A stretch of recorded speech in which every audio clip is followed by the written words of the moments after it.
what we're going to try and do is make sure that if anybody gets a chance to ask a question with the mic, only with the mic, we don't want shouting in between times or shouting other comments. Just try and do it with the mic. That's what we're trying to keep it the order in that way. So we'll start again.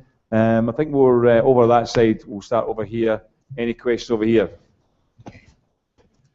Good evening. My name is Matt Clark. I'm an independent shareholder, season ticket lifelong season ticket holder. It's a question really for everybody in the room, but particularly to the gentleman on the podium. And thank you for coming along. I think you stand for the Rangers Football Club as opposed to the current board who are not here and possibly just don't stand for the supporters at all. But really, the question is, the current board have spent the IPO money, 22 million, they managed to waste away on paying salaries or wherever that money's gone. We made a £14 million loss. If we invested £1 this time last year, we've got 50 pence left. Why is there any question at all amongst us here tonight that we wouldn't support the gentlemen that are here in front of us?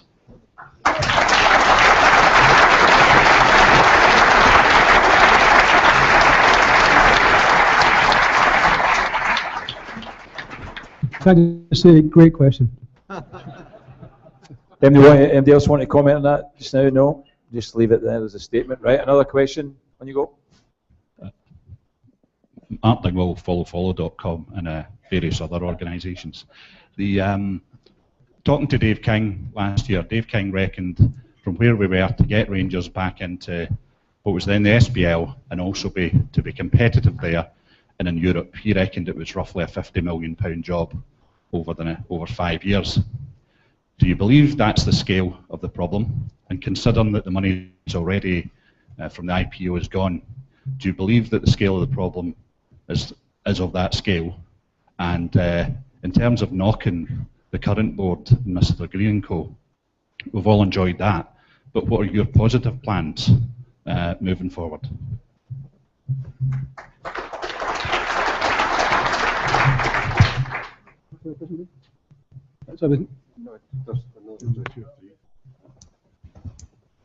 Hi there, my name's Andy Wilson. I'm an independent. What I was wanting to ask, you mentioned earlier on there it's been going on since July.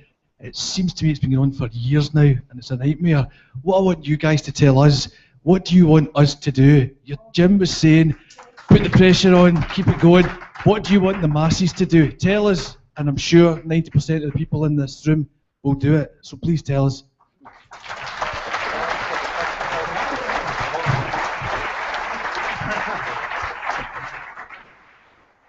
Just a comment on the first question.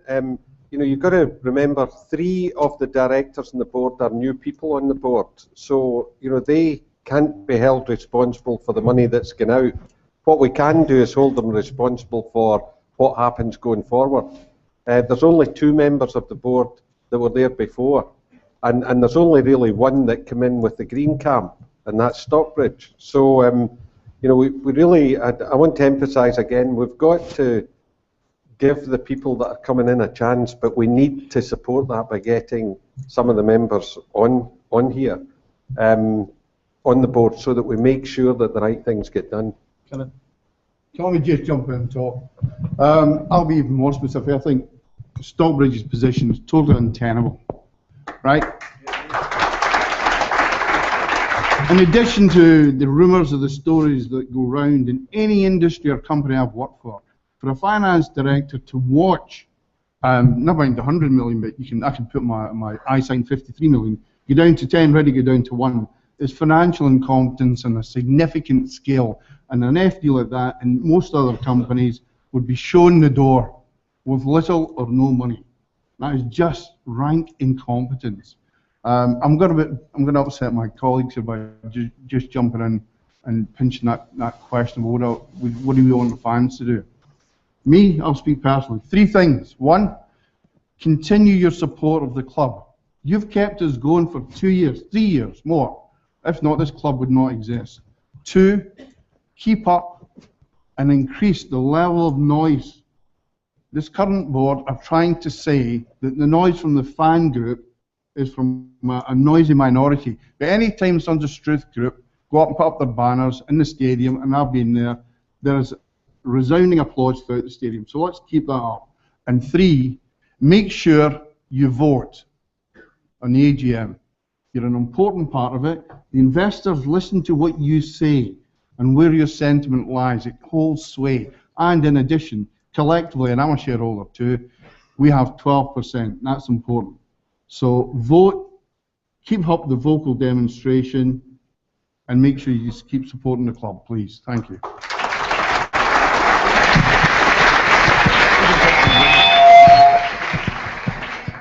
Hi, my name's David. I'm a lifetime fan of the club.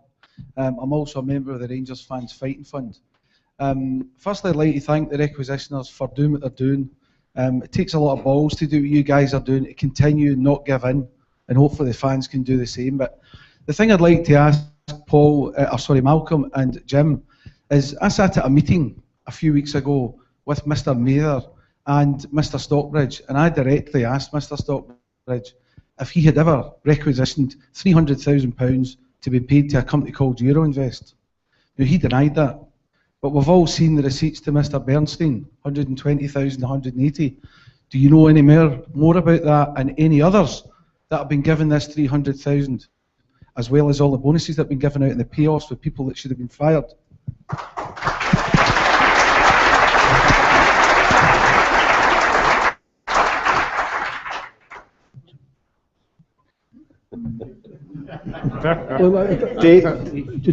Thanks for that question, David. I can take that actually. I mean, I think I'm going to come back also to the question about what our plan is, because, as you said before, there's no point us sitting here and slagging off the current board without presenting what our credentials are. So we'll do that in a minute. I haven't forgotten that question. I think as regards Brian Stockbridge, I mean, this isn't a personal thing. It's just purely down to what's right for the club. And, you know, quite frankly, I think all of us as supporters want everyone on the board to be trustworthy and to be upholding the highest standards of behaviour. And when I look at, firstly, the financial performance of the club, you know, on any basis, that's unacceptable. And he's the finance director. And there's obviously a number of other personal things, one of which involved Malcolm, obviously, which I think is just utterly disgraceful and should never have been allowed to continue.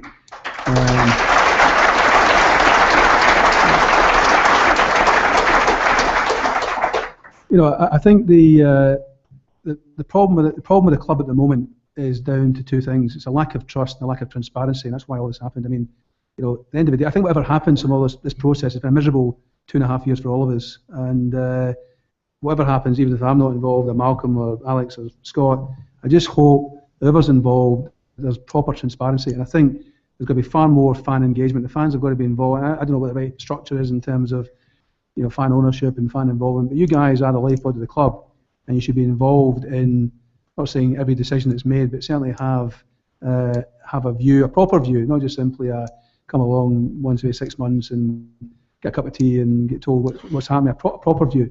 And certainly one of the things that we would do would be to, you know, pledge tonight to canvass, if we're involved, I think some of the season ticket holders, you know, what they actually want to see happening with the club going forward in terms of ownership and representation. Back to the question that was asked about payments. I mean, there's obviously all sorts of rumours and all sorts of allegations, and I don't want to go into that tonight. I'll just say a couple of things. First of all, there was a Pinsent Mason report, and Malcolm can maybe talk about that in a minute. There's also Deloitte's report as well, which was commissioned by the board to look into a lot of these payments and so on.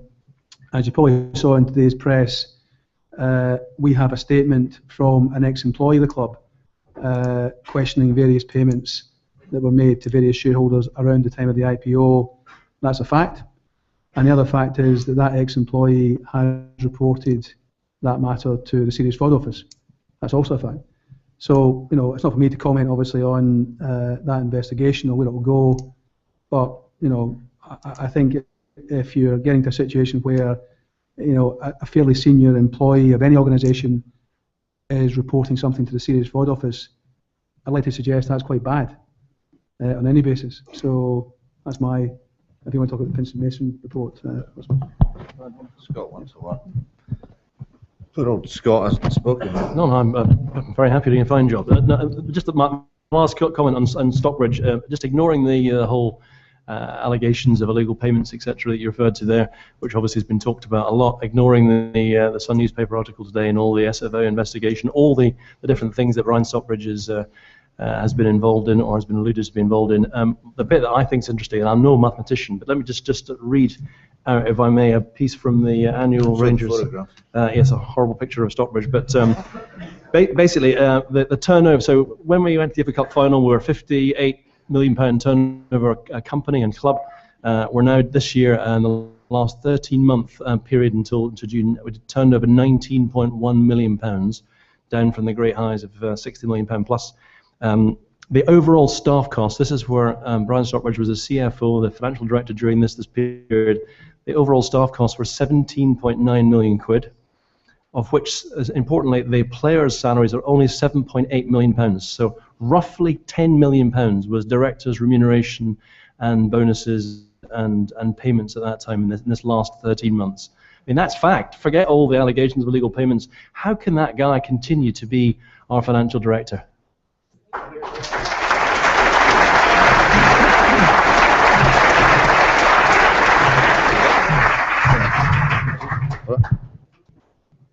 Well said, Scott. And unlike Jim, I need a bit more convincing of the new board. If they're going to back this guy, then there's something a bit wrong there. On the Pinsent report, I commissioned the Pinsent report to start with to investigate White and certain financial transactions. Because I was probably getting too near certain payments, I was taken off it for alleged leaking, which was never proved. So I didn't get to see the final report. I don't think Walter even did either, but there were certain payments to the Middle East that we were nervous about, and to this day we don't know. So if we do get in, we would open the drains up and get that sorted out pretty quickly so as the smell goes. And I think the current board have got to act on this pretty quickly and say it's totally clean. They can't just ignore these things. It's completely unacceptable.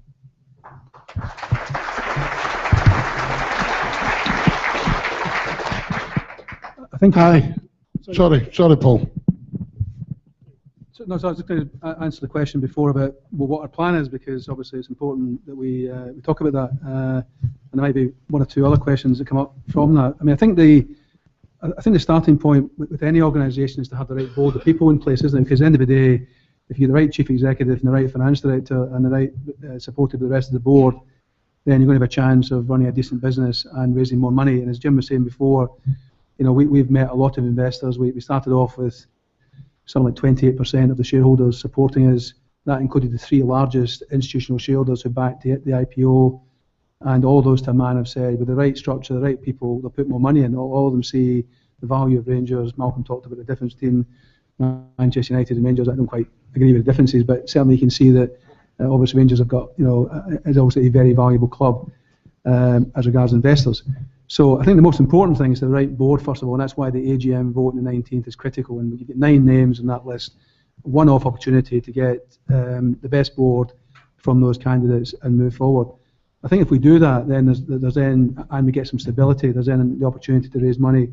And apart from the public investors, we've also got a number of private investors, as Jim was saying, who've said to us, you know, if everything is cleaned up, they'll put money forward. We've talked about Dave King.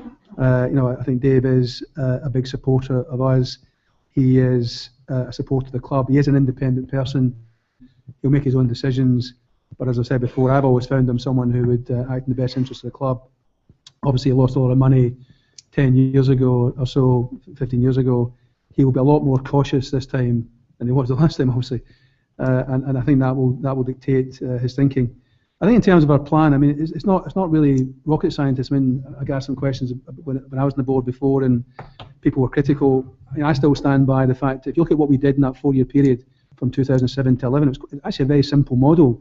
We ran the club on a break-even basis based on domestic revenues. So what you did at the start of the season, here's all the revenues from the SPL, TV, gates, hospitality, all the rest of it, and you match your cost against it and balance the books. And then if you get European money, and of course European money is now even more important because of the BT deal last week with the Champions League, etc.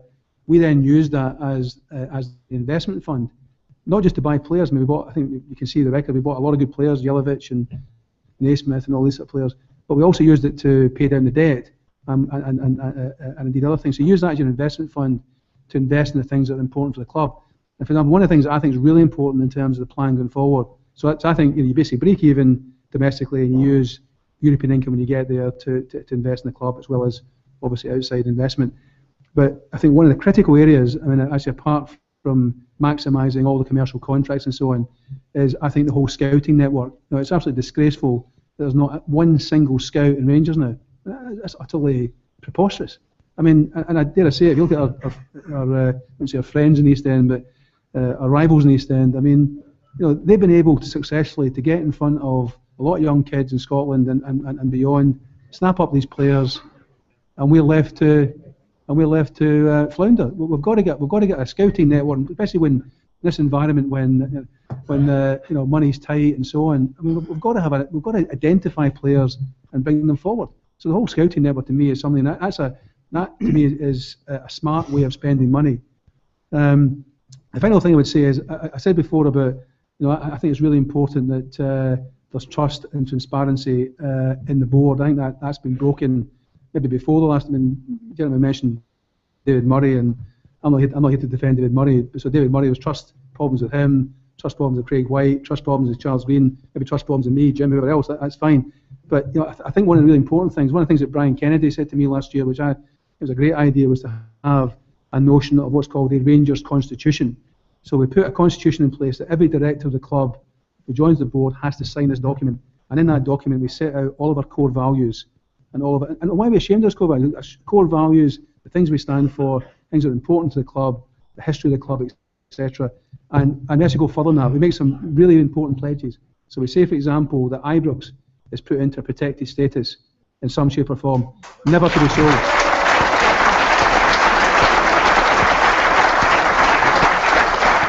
And you know, there's obviously different ways of doing that. I mean, and again, we canvass the fans to get some ideas, but I've got some ideas. I mean, for example, we put it into some sort of trust structure where it just can't be sold without the agreement of, let's say, I think Jill said a similar thing at Stamford Bridge. You protect the main asset because that's our spiritual home. We cannot ever leave Ibrox. And I'm prepared to pledge tonight, if we're involved, I'd be pushing to have that as part of our constitution. I think the other thing that's,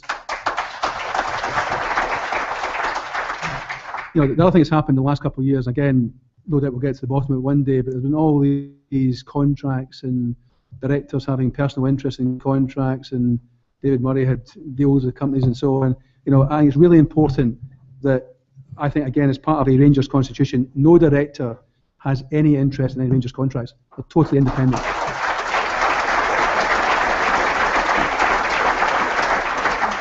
So I think to summarise, I think the plan is quite simple. I think you run the club, you balance the books, you repair trust in the board, and you do certain things to protect the club. At the end of the day, you know, we're all custodians of the club.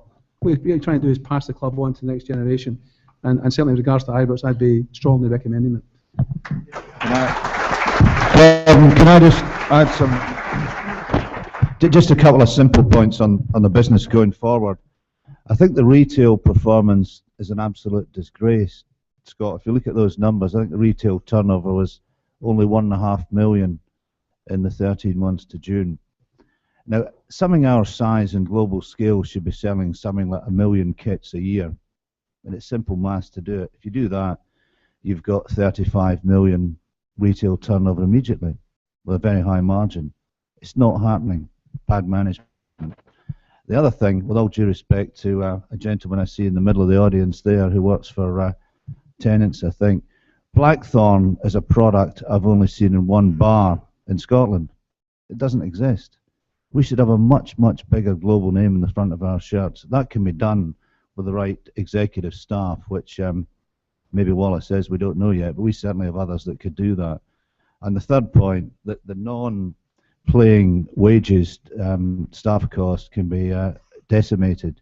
So you actually get jaws opening, revenue going up and costs going down. With good management, they're interested in Rangers, that can be done easily rather than the self-interested stuff that we've all talked about.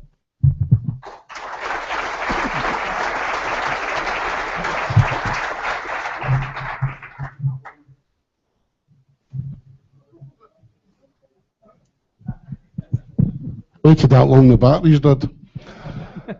Right, you've got my vote, absolutely no doubt. But what I will say about the scouting system, that everybody will agree that Celtic are definitely behind more youngsters than we've ever been.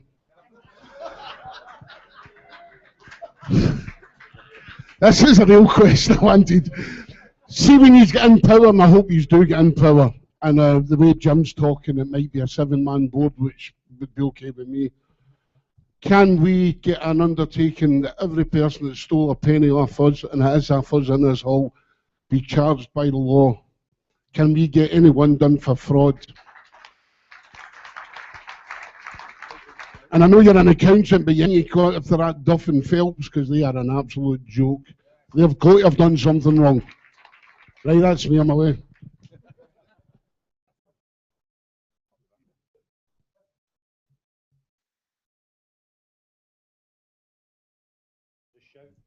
Hello, hi, Craig Houston, co-founder of Sons of Struth. Somebody that's got off scot-free so far tonight, who's quite particularly close to my heart, is a guy called Jack Irvin. Not only has he lied about me personally through the club's official website and stated that I was reported to the police, he's also tried to get stories into the mainstream to bring down my co-founder. Now, I don't particularly like the chap, I'll no beat about the bush, but my concern is rumours that I'm hearing about him, that he seems more wanting to work for the Rangers or certain Rangers directors than Rangers Football Club. And I'm hearing rumours about certain incentives that are in his pay structure. Do any of the guys on the top table there have anything that they could throw light on in regards to that?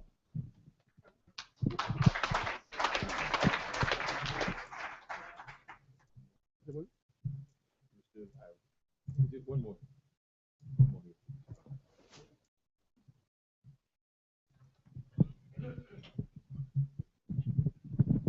How you doing, lads? Harry McEwen, Bridgeton Loyal, Rangers Supporters Club.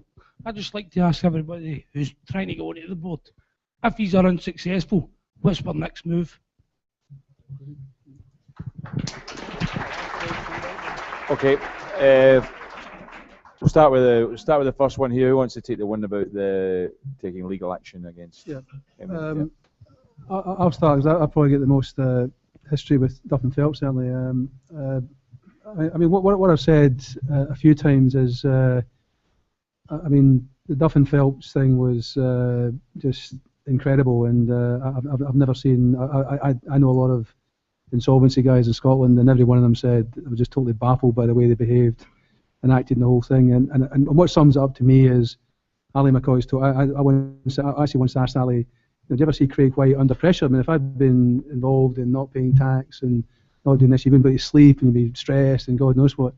He said I only ever saw him under pressure one day, and that was on the 14th of February 2012 when he heard that HMRC might appoint Deloitte rather than Duff and Phelps. And that just sums the whole thing up. And then as you know. And then as Scott was saying, you know, we thought with the Blue Knights, and people have been critical of us, but we're trying our best to save the club. Again, we're told about CVAs and Craig White wouldn't be involved and all the rest of it, which was patently not the case. And you know, the rest is history. Charles Green appeared at the last minute and bought the club. All I can say just finally on that is that I really hope, and obviously I've been involved in these things with the police. Obviously, first of all, BDO, who are the liquidators of the old company, not the old club, the old company. You know, you really hope one day that both those agencies get to the bottom of this. And I think, apart from anything else, I would like to, as a Rangers supporter, hold our heads up high. If we can get recompense from these people to repay the creditors, it doesn't help the old company. At least we can all hold our heads up and say that you know, at the end of the day, Rangers are basically victims of whatever it was. I mean, we'll hopefully find out one day. But you know, why have we been penalised? You know, and I just hope one day we get recompense. I think you're right. We should go after people who have done things criminally or civilly, get recompense, repay the creditors, and then we can hold our heads up high.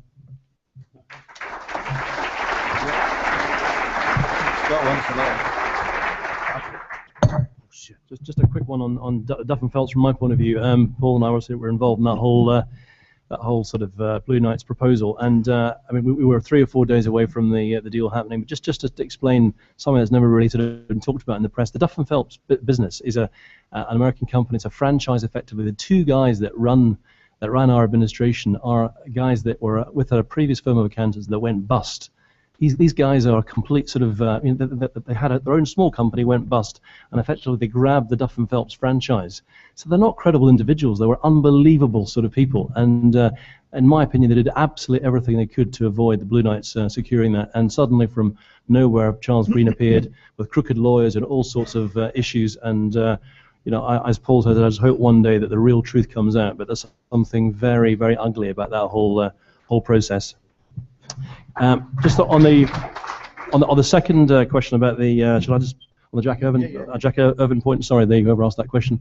I think we have sort of pretty concrete evidence that they're being paid. Jack Irvine has been paid £40,000 retainer a month by the club. And the next bit is actually worse, I'm afraid. And he's been given a £100,000 bonus if he successfully protects the existing board. Which is unprecedented in corporate governance history.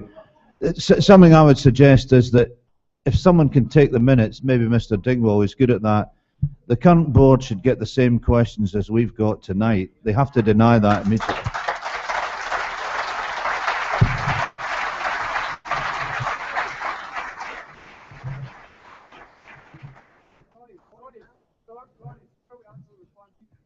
Yeah, third question.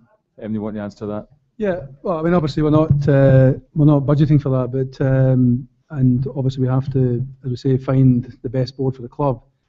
I actually think that I've said a number of times in terms of the vote. The reason why we went to the Court of Session was ridiculous. I mean, we had to go to the Court of Session in Edinburgh to get our nominations on this AGM ballot, which is just, I think, disgraceful. And by the way, it's actually a breach of the Companies Act, apart from anything else. So having done that, as I've said, it's really important that, rightly or wrongly, this is a democracy, and the shareholders will vote for who they want, and we'd like to think that we've got the credentials to help the club, and I actually think you guys have got a massive part to play here, because Malcolm and I have spent, and indeed Jim, less so Scott and Alex, but we've spent a lot of time with the investors who are mostly in London, obviously. And unlike English clubs, where obviously TV money is obviously through the roof, and clearly it's a massive part of their income. The fans are important, obviously, but clearly they've got the benefit of having that.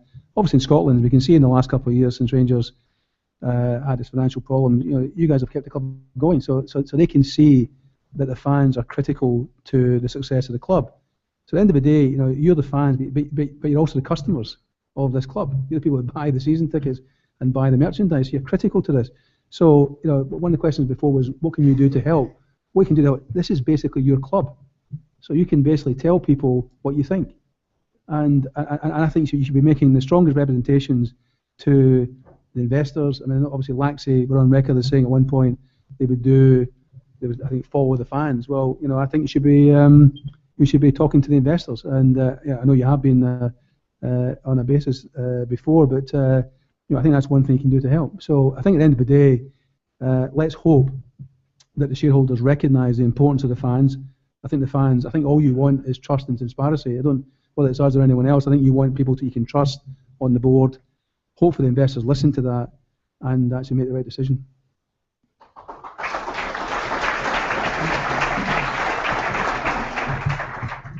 Yes, Stan Gordon, one of just a lot of things come out, different stories about Ticket still being involved with the present board at the moment. A guy Joe Oliver's name keeps getting mentioned, and then recently it's been said that yourselves as a board might go down the Ticket road and offer investment. Just as a double-barrel question, do you know anything about Joe Oliver and Tickets is still being involved at the moment with the club, or do you know anything about yous going to Tickets for funding?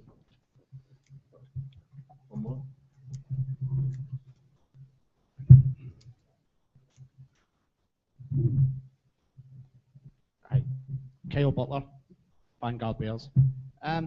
I'd just like to kind of divert away from all the kind of business talk and boardroom talk and who's coming in and who's coming out and whatever.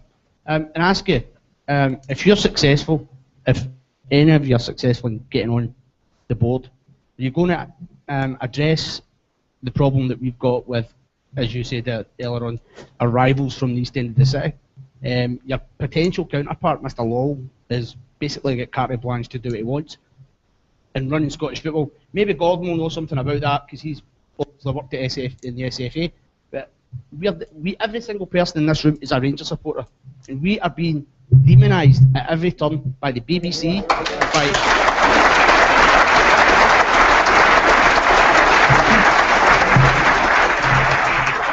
by the BBC, by the Daily Record, by the Sun newspaper. I'm sure everybody in this room knows exactly what I'm talking about.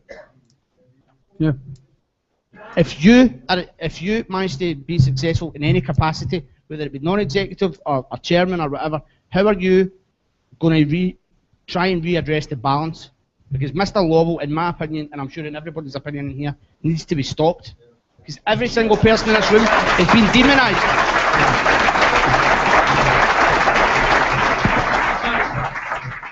One more from over here. Yep. Just on the subject earlier on, fan representation, and your gentleman over there talking about the group that you formed. From my point of view, there's far too many groups, and biggest respect to you chaps, because I'm certain you've got the club's best interests at heart.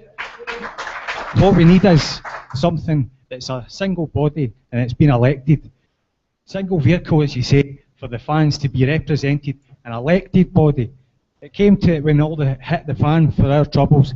There was an organisation, the RST, had been in existence for what, 10 years and was proved impotent and has done nothing to help.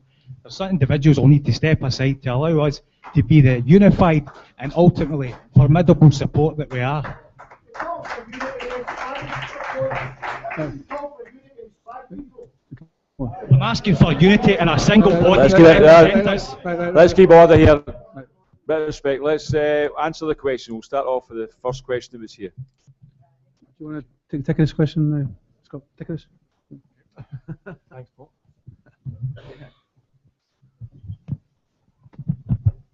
Yeah, so Ticketus, where do I start? So basically they lost 27 million quid. That's an unbelievable sum of money. How on earth they were conned by Craig White, I have no idea. The guy, I know Ticketus, that's why I've been asked to field the question, because I know them well. They're a massive fund in London. They've got £6.5 billion worth of assets under management. I mean, they're a credible big organisation. Ticketus forms part of a business called Octopus Ventures. You may have read about them. And how on earth they were duped by and taken in by Craig White, God only knows. When I once asked them before it all kicked off, what guarantees did he give you? I said, they said, we've got personal guarantees from Craig White. I said, well, that's worth an awful lot. I mean, it's extraordinary, and they are definitely, as we know, it's well reported, they're pursuing a police investigation with Craig White, and they're going after him, and so they should, in my opinion. And I honestly think they're an innocent party to this whole process. There was no way they were trying to cause any damage, and in fact, Ticketus, people forget, did actually help the Rangers before, and the previous board. It's just basically it's a way of forward selling season tickets, as we now know. But they were working with us for years, so I don't think they're a bad organisation. As far as Joe Oliver's concerned, I happen to know him well independently. I haven't spoken to him for a few months. My belief, and I hope to God I'm right, is that he's got nothing to hide, and that I just can't believe Ticketus has get anything to any issues or any hopefully any shareholding or involvement in the club at all. So I'm pretty confident, for one, that they're clean.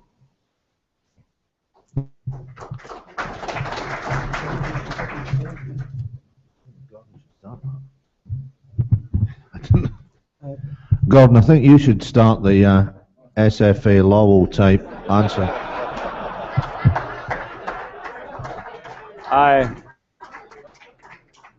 I'm the MC tonight, Malcolm, but I would say, and I've said it before, that no, what I'm saying to you is this: it was never anything like that. I don't know what the scenario is now at the SFA. There's obviously been changes there with a new chief executive and like that. That was never the case, although we were accused of being pro-Rangers because I was on it. when I was there, so that was typical of how things are. But I did say before, and I'll leave it at this one before I pass it on. There was a situation when he had the joke about us with the Jelavic deal, when he said, "Oh yeah, we've had a 30 million offer for Hooper and all that sort of thing."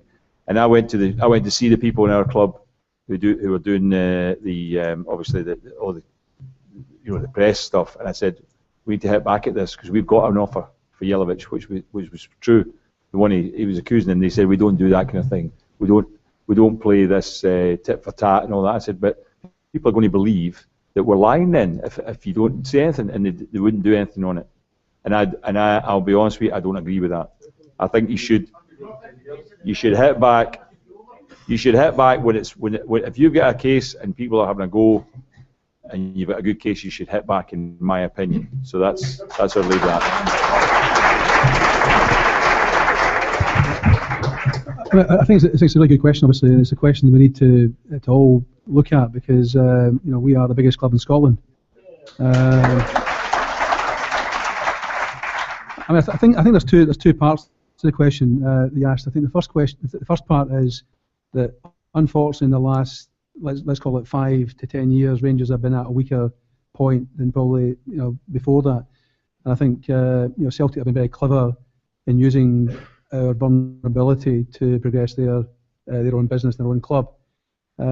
So I think this has been a function of the fact that we think, look at what's happened in the club in the last 2.5 years. I mean, there's no way that it'd be easy for anyone. Hamilton could outplay Rangers at the moment in terms of boardroom manoeuvres and so on with all the issues we've had. So I think that's a function of that. One of the things that I said when I was on the board was I think Rangers have lost. If you look back over history, Rangers have always been heavily, as Jordan was saying, accused of manipulating the SFA in the old days. But Rangers always had a lot of people in the higher echelons of administration in Scottish football. The classic example is Campbell Ogilvie. Campbell Ogilvie was, Scotland's best administrator. Partly devised the Champions League and all that. So I think we've got to get back in the front foot. Actually, first of all, take a leading role in football in Scotland. Actually set the agenda.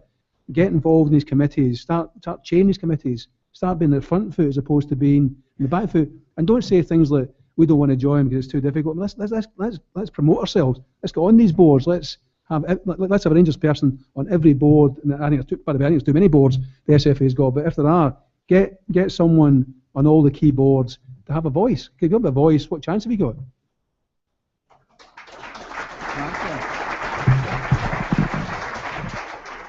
Let me just I'd echo what Gordon said.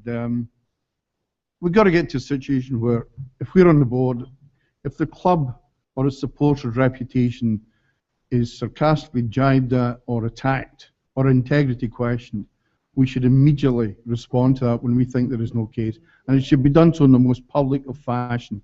And we should also highlight when we're doing good things. The protests, forget this board potentially, the current board, the protests you have made and the way they have been made, moral high ground. They haven't insulted people, they've been professional, they've been pointed, but polite's the wrong word, but you get where I'm going. And we should be prepared to say, if you demonstrate against the powers that be in the club, that's how you do it, and you do it well. So that's the sort of stance we should take as a board if we're lucky enough to get in.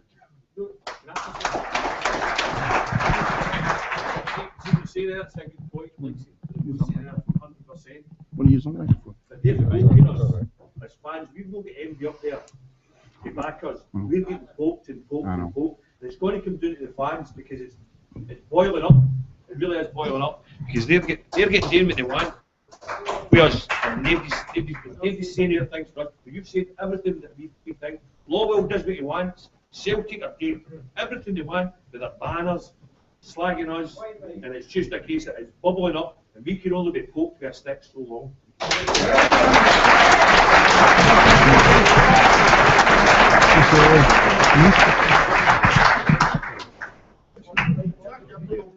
Well, I was just going to say actually, just before you ask a question, see if you actually, just as a serious point, you mentioned Jack Irvine.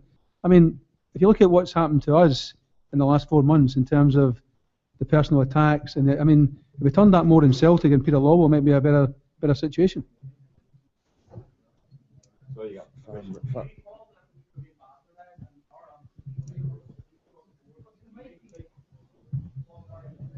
Microphone.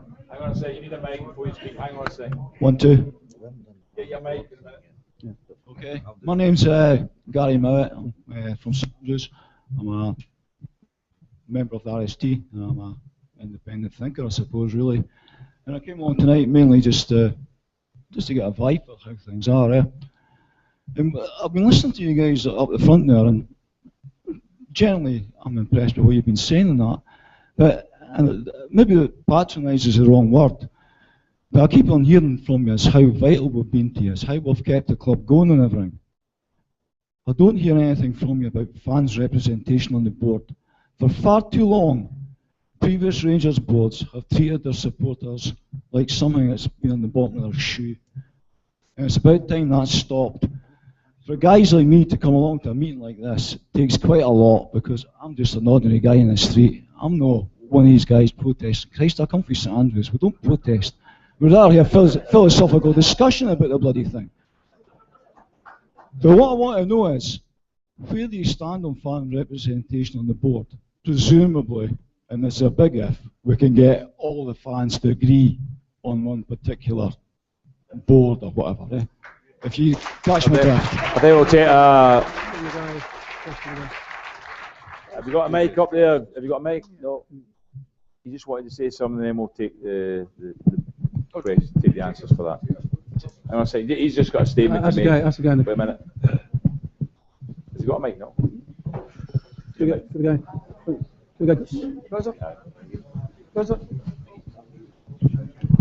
My question to Paul Murray, when I raised last time he was on the board, our support was bastardised, as you know, and our anthem was taken away. What did you do the last time? You're up there sitting with other people saying that you're going to do this and do that to stop us and stop whatever.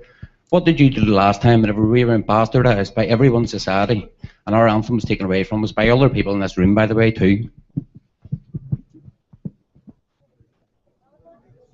1 minute. Final questions down here. Down here.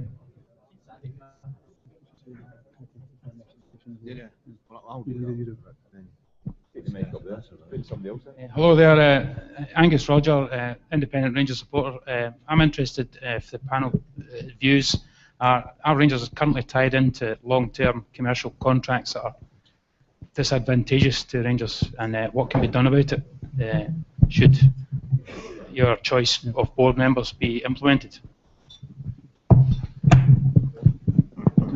Okay, guys, you want to answer those questions? Well, there's two questions. One from the gentleman from St Andrews. We believe in fan representation on the board 100%, and I'm mixed with fans all the time, as many of you know. To get a democratic way of doing that, you have to come up with that, and we're committed to it. But so we have to be involved in all sorts of discussion groups, as you do in the coffee shops of St Andrews, to get there. But from our side, we commit to do that. But from your side, you've got to work out a way of being genuinely democratic. We can't argue with each other. We've got to get there and do it.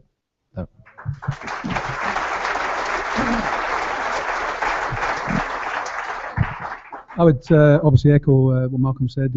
I think probably the only benefit really of the last 2.5 years of misery is I actually think the fans have united. I know that there's too many groups, as you say, and maybe that's true, but what I see is the fans not necessarily behind us, but behind change and behind trust and transparency. So I think the fans, that's one of the few benefits that the fans have come together to save the club. To answer the gentleman's question about anthems, I mean, obviously I wasn't involved in banning anthems at Ibrox, but it comes back to the same point that the guy over there said. I think we've all allowed the club to lose its position in Scottish football, and I think we've just got to get back on the front foot. We've got to get people into committees that run Scottish football and set the agenda. We've just allowed ourselves to be manipulated and to be outflanked. Simple as that. Yeah, and I said that before. I said that's what I said before. I said that before. I said David Murray in the latter stages of David Murray, and David's the first to admit the latter stages of his reign. Obviously, that happened. I'm accepting that.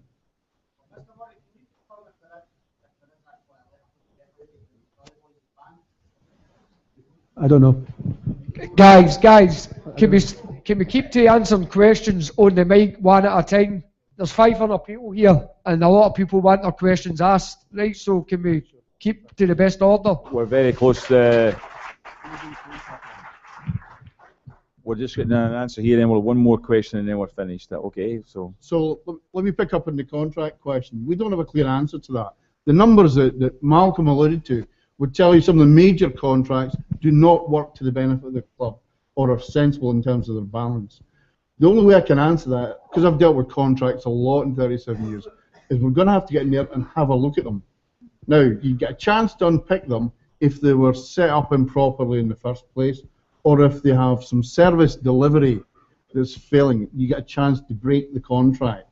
If it's watertight, then you got your next option is to try and negotiate out of it, but it'll cost you money. And if you can't do that and you try and break it, you end up in court and probably on poor ground. But we would be looking at all the contracts very quickly and considering the options and the ones that clearly do not give us a fair shake. Yeah.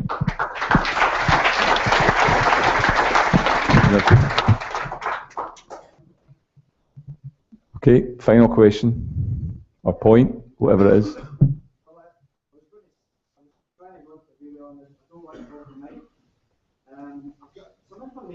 You turn the mic on. Stand up. Yes. Hello. Yeah. Hello. You don't say it. That wasn't the question, sorry. No, I want to just get some information out to everybody in this room tonight. Now, sorry, I'm Brian Bowman. I'm an independent shareholder. I'm not a season ticket holder just now, and I will never buy a season ticket unless this club is cleansed. That's my stance on this. Now, cleansed from people taking money the way it's been taken out of our football club. That's what I mean by cleansed. I want to put a couple of points. I've worked very hard independently and with the fans groups to try and get some sanity out of what's happening to our football club. Now, a couple of points I want to raise. Colin Kingsnorth of Laxey's. I have spoken to that man, has one or two other of the organisations. We have an opportunity to sit with that man and let him know as fans of Glasgow Rangers what our feelings are and our aspirations for the club. And I think we will need to do that, and we need to go to London and we need to see this man and we need to tell him what will happen at the AGM if this club is not cleansed. The second thing, Mike Ashley, who has a commercial deal with Rangers. I have had contact with Mike Ashley through Lee Charnley, who is the secretary of Newcastle United. And I asked for Mike Ashley to meet with our supporters, and that was refused. He is not interested in our supporters at all. I also asked the viewpoint on the commercial deal that he had with our club, bearing in mind that we are the people that buy the money. That was another one, by the way. And the answer I got back was, you can do what you like, Mike is not interested in talking to you. Now, going forward, we have 21 days before an AGM to get this football club back into shape. Now, the fans have the power. We have the power. And I would urge every single supporter in here, we don't need 6 organisations. We need one, Glasgow Rangers supporters, to get together, get off our backsides and sing from the rafters at every game to the end of the season that we are not taking it any longer. We will not take it.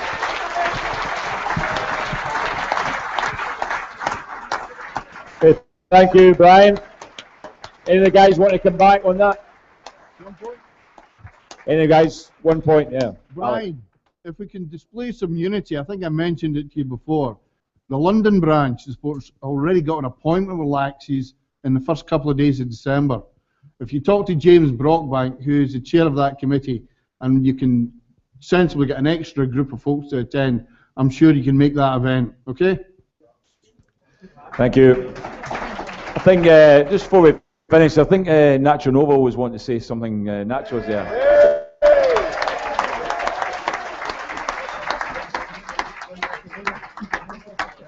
It's going to be in Spanish, so.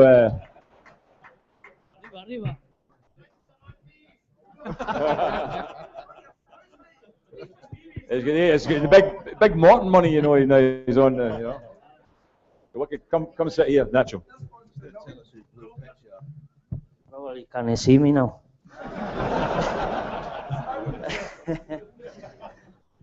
Well, hi to everyone. Obviously, I just come along because I feel a Rangers fan. I want to everything to get sorted. Obviously, first to say that thanks to Gordon to be the chairman. You know, absolutely fantastic. Have people like that, like is mean Rangers. Obviously, I don't want to get anything about this. You know, the only thing what I saw, you know, I will start when I supposed to come to Rangers.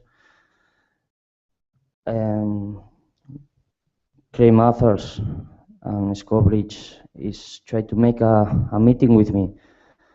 To be fair, I never knew the guys, you know, and he can talk to me at Ibrox to have a meeting. So I received a phone call 2 weeks later. He's come to, I need to go to Ibrox and meet them. One of the things I never liked, obviously, like you know, I would love to play for Rangers Football Club. It's not happening. That's football. That's life. But they actually, Scobridge and Craig Mathers, is talk to me and offer me a job, but not as a player, just to work and you know for the club, have speeches. Can't even on the. I just say it's actually fucking kept me on.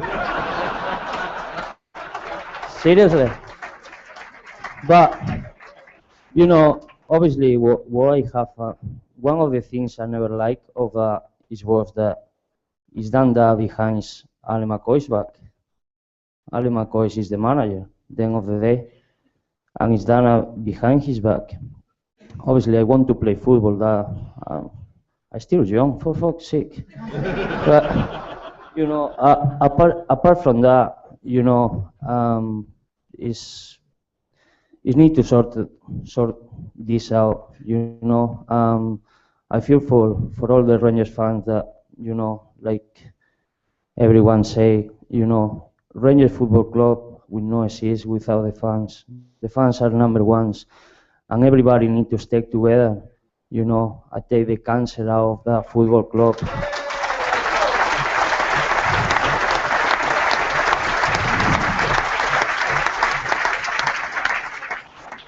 On the same, I must to say, I'm with these guys 110%.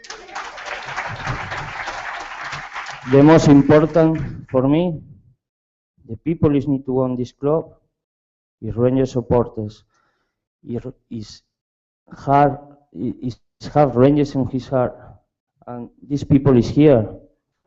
They have and I 110%, and I think everybody should be there. And you know, it's the biggest club in Scotland. It's the biggest club in Scotland. You know, and I think we deserve more. And I hope, you know, on the AGM, is everything turned around and have a new start. This AGM is can make history for good or can be for very bad. And you see, to be good, these people should be there. And I'm gonna give everything where I go just to support them. Thank you.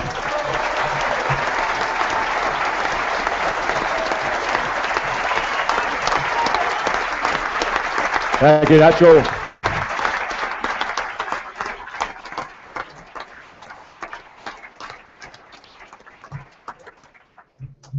As they say in Spain, yo te quiero, Nacho. I'll just say that's great to thank, and it's a great way to finish, guys. And thank you very much for coming along here tonight. I mean, it's been mentioned, it's not being patronising at all to say about the fans. I mean, the fans are a big part, and we're not patronising because we all realise it. We all have different opinions, though. That's the thing about the support. I mean, you can even talk about who you reckon's a good player or not a bad player. You'll always have disagreements. But the main thing is, one thing I've got behind us is what's best for the club. And that's what tonight was about. And it's hopefully given you a few ideas and thoughts about it going forward in terms of action that's being taken, but both by yourselves and by the gentlemen we have here. So I think you should give all yourselves, first and foremost, a big round of applause for being here tonight. Well, thank you.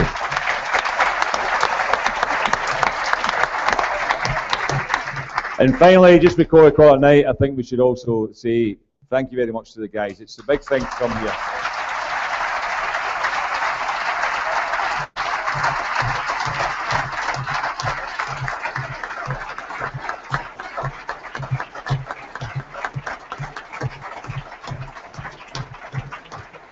Thanks everyone, and safe journey home to you all. Thank you very much.